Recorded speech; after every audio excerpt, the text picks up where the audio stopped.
What this protest has achieved for me is that, one, amidst their threat, people are still able to come out for almost a week now.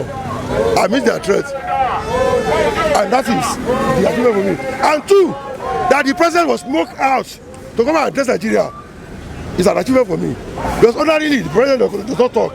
We feel no concern. He only talk on symbolic days. That is when he comes out to address May 29.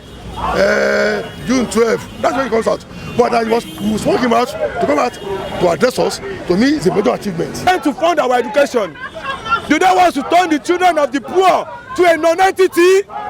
Do they want to turn us to their thugs? And this, we are not going to back down.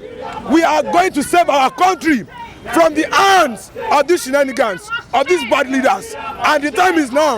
With a deeper struggle, a better concession is going to be won.